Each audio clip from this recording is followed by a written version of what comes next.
Guys, magandang araw. Andito tayo sa farm kung saan pine-prepare na yung lupa. Kasi may gagawin tayo ngayong bagging. Pero bago nyo panoorin itong video na to guys, please subscribe to this channel. And don't forget to click the notification bell. So kung tapos na kayo, let's start. Samahan nyo ako.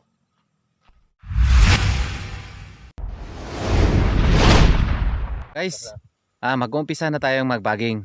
So, i-close up ko sa inyo para alam nyo ang sequence kung paano nila gagawin. Gamit lang ang dahon ng saging. Maraming paraan na pagbabaging pero hindi namin papakita muna sa inyo ngayon kasi wala tayong dalang ibang gamit kundi dahon lang ito ang dala namin at saka yung tray. Ito na, mag-uumpisa na tayo. So, i-close up ko lang guys para alam nyo kung paano gagawin. Ito na siya. Nagbabaging na mga kasama ko. Ayan na.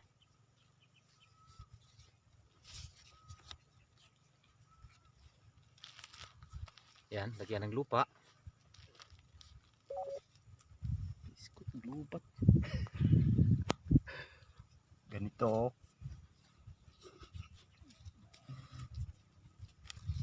Papakitaan kayo ng kung paano Ito guys. Tingnan nyo mabuti guys. Yan. Lagay dyan, tapos paglagay balik ta rin siya. Yun. So ulit para malaman ng ating mga viewers kung paano.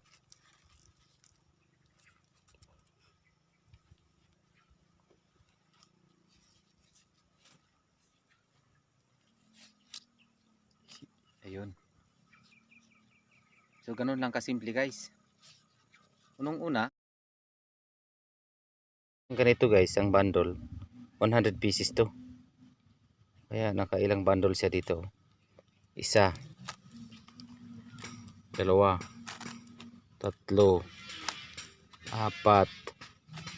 6, 7, 8, 8, 9.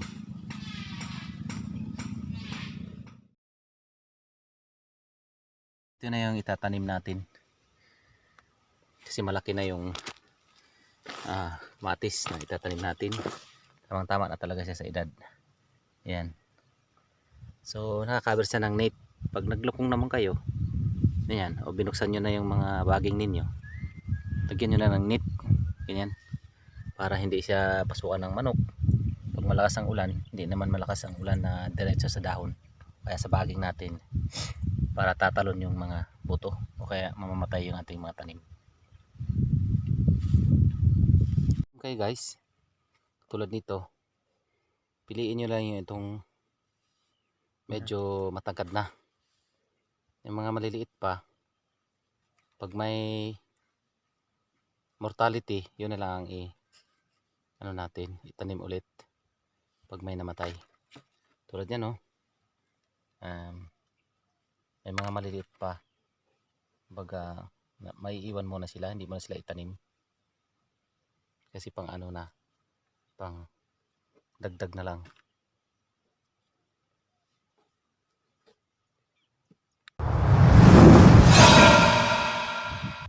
Dito tayo, tatanim tayo, samahan nyo kami. Yan na si Bossing Manny, magtatanim na. Ayan. Ganito yung una natin gawin. Dapat ihalo natin sa lupa yung organic. Ang tawag dito sa sa amin, iti.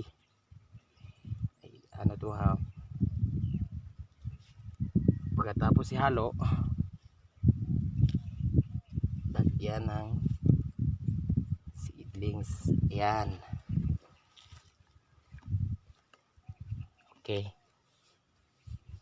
Tanim na. Halo na naman.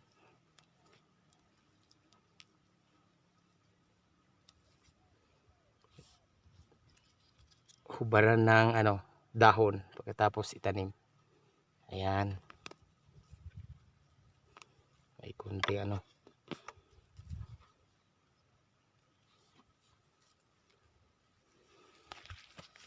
Okay, kayang gawin ito ng yung gustong magtanim ng kamatis, simple lang.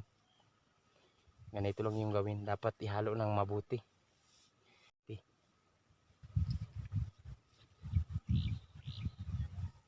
Kahit ba Bossing Manny, pwede bang magtanim ang bata dyan? Pag yung bata may ibig kong sabihin marunong na magtanim, yung makuha na niya yung estilo ng pagtanim, okay na yun. Pag marunong na siya maghalo ng lupa.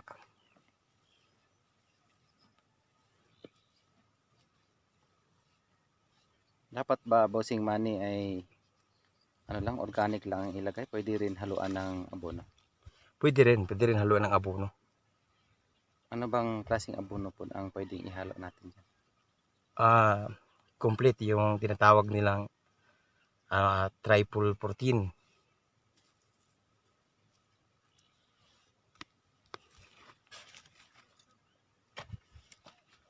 Pagka tapos nito magtanim Bossing Manny, ano bang gagawin mo pa dyan?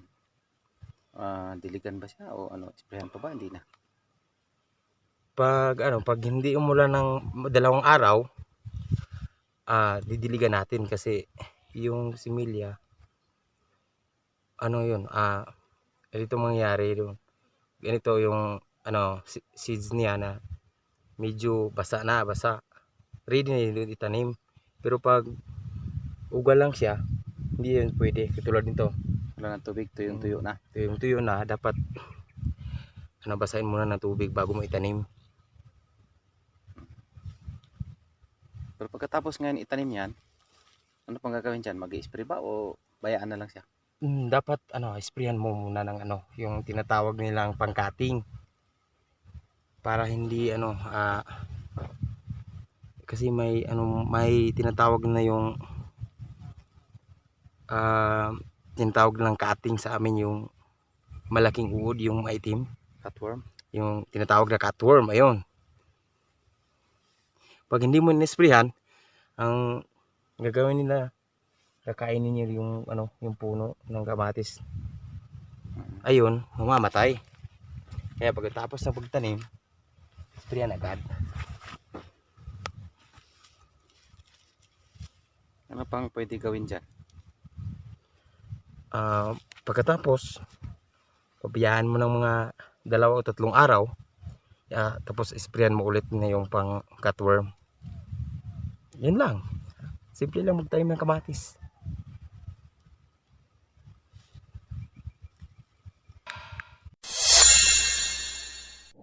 Bossing Manny, matanong nga Bossing Manny sa mga experience mo sa kamatis. Bakit ba yung fertilizer ay malayo siya sa puno? Ayan o. Di ba yung puno nandun lang, tapos yung fertilizer, ayan. Ganito kasi, pag ang fertilizer nalagay mo dito sa sa puno, ang mangyari doon yung roots ng puno, makain niyo bigla yung abono, yung tinatawag na yung dulo ng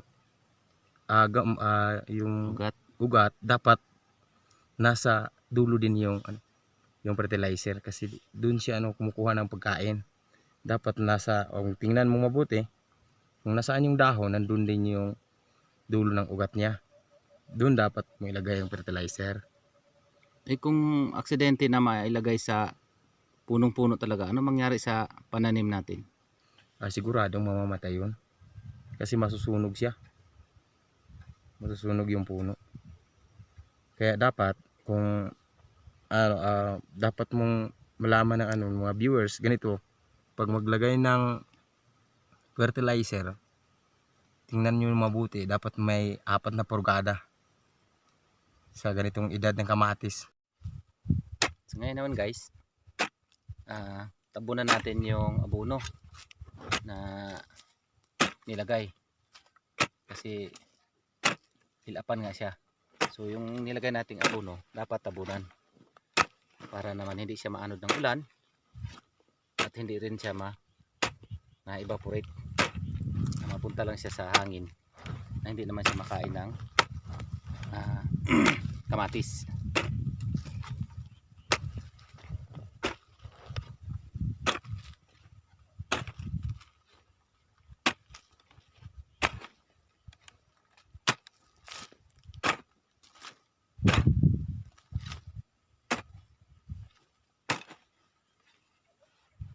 Nalagyan na yung kamatis ng staka, pero wala pa siyang string kasi kinukulang pa tayo ng stick. Yan na lang. So dagdagan pa natin to ng stick para mabuo na siya.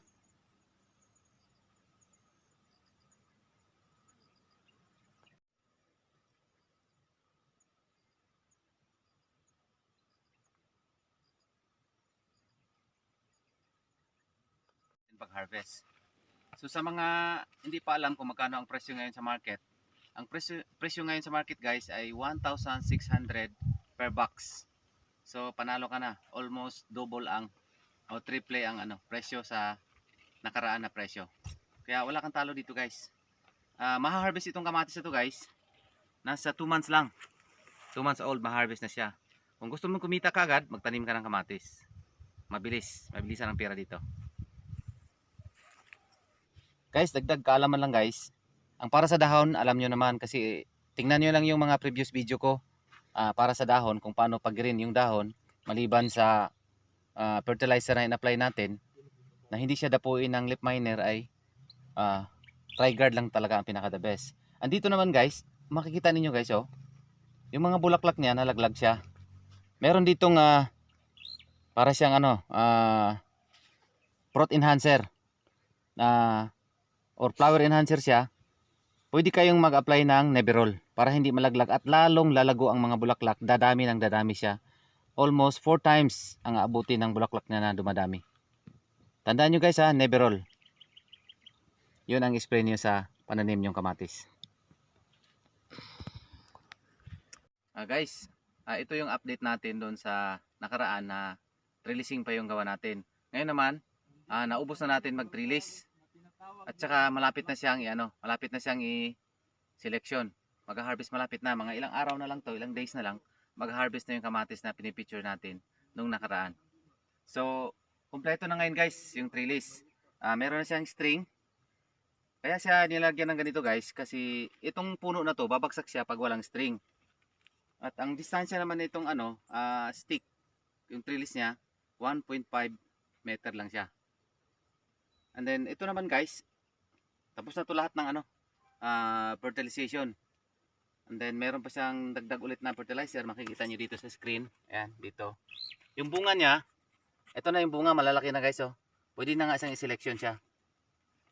Ang variety naman dito, kung magtatanong kayo, Avatar ang variety ng ating kamatis na pinipicture ngayong araw na to. At dito naman sa kabila guys, ayun yung tinanim natin nung nakaraan, makikita nyo sa screen. So, yung mga hindi pa nakapanood, balikan nyo na lang yung video na yon dahil makikita nyo yung tinanim natin dito. Yung may organic at saka may iti. O chikindang. So guys, hanggang dito lang tayo guys. Kita-kita tayo sa susunod na video. MR Boss Amo Channel, please subscribe to MR Boss Amo Channel and don't forget to click the notification bell para lagi tayong updated sa video nating in-upload. See you!